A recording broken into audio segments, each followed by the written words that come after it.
12 से 14 अगस्त के बीच में धर्मपुर क्षेत्र में हुई भीषण वर्षा से हुए नुकसान का जायजा लेने सोमवार को केंद्रीय सूचना एवं प्रसारण व युवा खेल सेवाएं मंत्री अनुराग ठाकुर धर्मपुर पहुंचे और नुकसान का जायजा लेने के साथ साथ पीड़ित परिवारों से भी मिले। अनुराग ठाकुर ने टिहरा पिपली, सजाओ पिपलू, रियूर, धर्मपुर, सिद्धपुर, सकलाना, धलारा, कोठोबा, संधोल में बरसात से हुए नुकसान का जायजा लिया। अनुराग ठाकुर ने धर्मपुर में पत्रकारों के साथ बातचीत में कहा कि नुकसान इतना ज़्यादा है कि बहुत से लोगों के लगभग 350 मकान गिर गए हैं या फिर हवा में लटके हुए हैं। बहुत से परिवार राहत शिविरों में रह रहे हैं और प्रदेश सरकार बिल्कुल भी उनकी परवाह नहीं कर रही। केंद्र सरकार की ओर से प्रदेश को लगातार सहायता की जा रही है। अभी 2 दिन में ही 862 करोड़ रुपए जारी किए गए हैं और भी मदद के रास्ते तलाशे जा रहे हैं। उन्होंने कहा कि जहां बसें नहीं चल रही हैं वहां पर प्रदेश सरकार को स्थानीय स्तर पर टैक्सियां हायर करके सुविधा प्रदान करनी चाहिए। स्कूल भी लग गए। देखिए, ऐसे समय पे राज्य की सरकार को चाहिए कि अगर बस नहीं चल पा रही है तो छोटी गाड़ियों को ही राज्य की सरकार हायर करके स्थानीय लोगों को देना चाहिए। आखिरकार गरीब आदमी कहाँ रोज़ टैक्सी करके कहाँ जाएगा। तो इसलिए सुविधा के रूप में अगर बसें नहीं चल पा रही हैं तो स्थानीय टैक्सियों को हायर करना चाहिए और लोगों की सेवा में लगाना चाहिए। मुख्यमंत्री ने सवाल किया है कि चारों सांसद दिखाई नहीं दे रहे हैं, जिसमें प्रतिभा सिंह जी भी एक है। आपका क्या कहना है? देखिए, अब अपने घर की लड़ाई को लड़ें, उनको जैसे लड़ना है उसमें हमें कोई दिक्कत नहीं। उनकी संगठन की सरकार से ये लड़ाई है कांग्रेस की, ये इनको मुबारक हो। हम राजनीति नहीं करते आपदा के समय। मुझे पीछे भी कुछ लोगों ने कहा कि मदद नहीं मिल रही है, सरकार काम नहीं करे। मैं तब भी कहा कि देखिए, मैं राजनीति करने नहीं आया, मैं लोगों को मदद करने आया।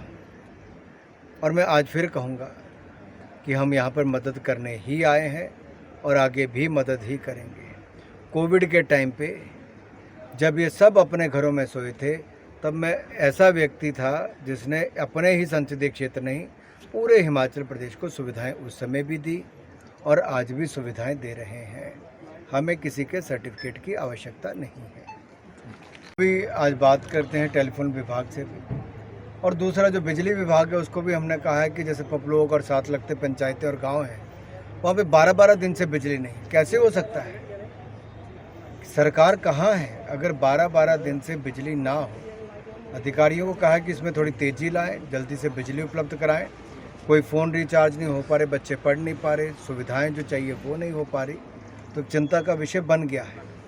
इसलिए थोड़ी गंभीरता राहत कार्यों में और आनी चाहिए। जहाँ तक केंद्र की बात है, केंद्र सरकार ने 662 करोड़ रुपया कल तक दिया था। आज 200 करोड़ रुपये की किस्त और जारी होगी, तो लगभग 862 करोड़ रुपया हिमाचल प्रदेश को अब तक केंद्र सरकार की ओर से दिया गया है। और भविष्य में भी जैसे जैसे और मांग आएगी वैसे वैसे और मदद की जाए। देखिए, हिमाचल प्रदेश में बहुत तबाही, बहुत नुकसान, जान का माल का दोनों का ही हुआ है।